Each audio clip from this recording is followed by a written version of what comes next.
TRS Clips, the place you arrive at if you just want the best bits of India's smartest podcast, The Ranveer Show. Subscribe, hit that bell icon. We have this beautiful story of Manu, the Matsya avatar of Lord Vishnu. So Manu is the leader of mankind, okay? And there's this story of the Vivaswat Manu, who's the current Manu, him being visited by a small fish when he was doing his prayers in the sea. Okay, he was somewhere in the southern part of the country, and he was doing his morning prayers, and he just takes water in his palm and do the morning prayers, and he sees this tiny fish in his hand, and the fish is talking to him, and the fish says that, listen, I'm very tiny, and I don't want to be in this water body. There are bigger fishes who can eat me. Please take me home. Manu is a kind soul. He takes the fish home, puts it in a kamandal. Okay, within a few hours, the fish is big enough to pop out of the kamandal, and she's like, I will not survive here, put me in a bigger vessel. He keeps changing the place where he puts the fish from a bigger vessel to ultimately a pond, and ultimately he has to take the fish through a water body to the ocean. And then he has this question in his mind that, who are you? In one day you grew so much, you're definitely not a fish. And that's when the fish says that, I'm Vishnu, and I've come here to warn that there will be a global deluge, and everything as you know it will get submerged. So you have to get all the relevant, plants and animal species, and I'll send a boat. So it's very similar to Noah's Ark story, but Noah was supposed to build a boat. In this story, Vishnu says that I'll send a boat, but you get everything ready, and you get the Saptarishis with you, because they are responsible for passing on the knowledge. So even if you have all the raw material, but you do not have the knowledge to use it, what good is a civilization, right? Imagine what would happen today if we have a nuclear war and we do not have any records left, right? Just as what you said happened with our civilization, thousands of years ago because of invasions. The Nalanda University was, I think, burning for 11 or 13 days or so, right? So imagine the number of books, the manuscripts, the paper that was burnt there, so much knowledge lost.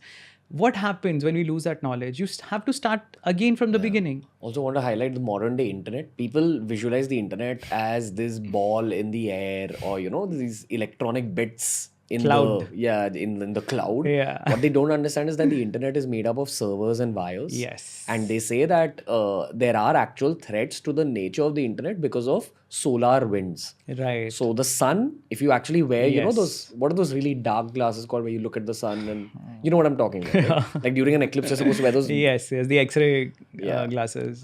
Solar something it's called. Forget it. Never mind. Those super dark glasses. So if you look at the sun with those glasses, you'll actually see these big rings of fire around the sun. Right. Like kind of like loops which are just like coming out of the sun. Yes. They also emanate a lot of heat, a lot of nuclear energy. They emanate just a lot of basically radiation. Yeah, A lot of radiation which can easily disrupt the Yeah. satellite communication that we have today. Yeah. And now if one of those loops is strong enough, which is totally capable of Yes, being, because the sun definitely. is a nuclear reactor and there are random nuclear reactions that are happening inside it. Yes.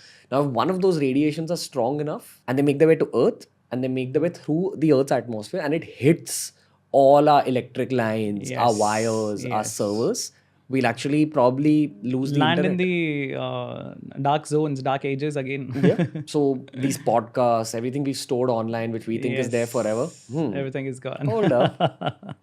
Never know if that's going to happen. Yeah. What'll happen to my career, sir? No, I'm kidding. But, and just wanted to highlight that all these things that we hear about, these crazy brain exercises that we do, don't think that it's beyond reach. Completely. Nothing is permanent. Yeah. Don't think that just because we've scientifically advanced so much that we can't be destroyed in a second. Right. There's I think it's a Kabir ka doha, which says that if you take your life for granted, remember that for God or for the universe, life is like one hair on a scalp and it can just be plucked out. Yeah, easily. So that's the actual nature of human life. But go on, this became philosophical. No, that's good because it's quite relevant, right? I mean, it's very, it tells you again, how infinitesimal you are. Just in your own solar system, you're nobody, right? And just one emission from the sun, which is actually, as you said, a nuclear ball, right? it can send us back to the dark ages. Yeah. Right? If dinosaurs went extinct, who are we? Exactly. Who are we? So, with all our scientific intellect and developments and evolution of technology and everything, we are still susceptible to it. So, imagine when that happens, when that loss of transmission happens, then you are left with nothing. That is why Vishnu says, keep the Saptarishis with you. So when Vishnu emerges as the Matsya again, and he has a horn, the fish has a horn on its head, okay, and with which they tie the boat using Vasuki, and that discussion that Vishnu gives them in that night of darkness where it's water everywhere, that's the Matsya Puran. That's the most recent Puran to have come to us. So in which they talk about everything of creation, of how things have been, how things will be.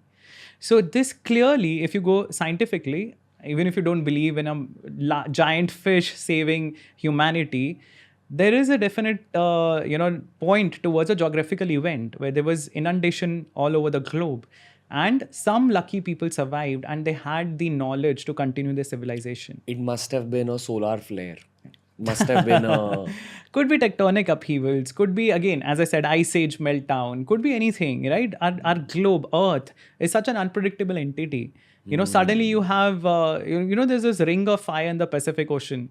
There's where these tectonic plates meet. Wherever the tectonic plates meet, there's a more likelihood of earthquakes and volcanoes emerging. And again, interestingly, just because I got reminded of this, so there's this, the scriptures talk about something called a mare-shaped, mare is a female horse, a mare-shaped fire under the water. This was stored under the water to prevent destruction. Okay, so there was a rishi called Orva because of various reasons, and it's related to the book that you were reading, Parshuram. So some circumstances happen, and this rishi, he's released this massive destructive energy which can burn the entire planet, and it needs to be taken care of. So it is buried underwater. And what do you think scientifically it could represent? The submarine volcanoes, right? So, and it says, the scriptures say that when pralay happens, ultimately when destruction happens, it will be this underwater fire that will engulf the planet. So it probably predicts such a catastrophic volcanic event emanating from the waterbed, not from the land, but from the oceans. That will probably give rise to tsunamis. It can give rise to earthquakes. It can actually lead to emissions in the air. If just the atmosphere is blocked, we can't get sunlight, everything will die. I think that's also happened in ancient history. Exactly. Where there's been a volcanic eruption, I believe, out of somewhere in Indonesia or the Philippines. Yes. Where the earth was covered in ash. Yes. Because sunlight was, everything died. Exactly. Apocalypse. So that has happened, So imagine if such an event happens, what is the continuation that we have? We talk about knowledge, nothing survives. Yeah.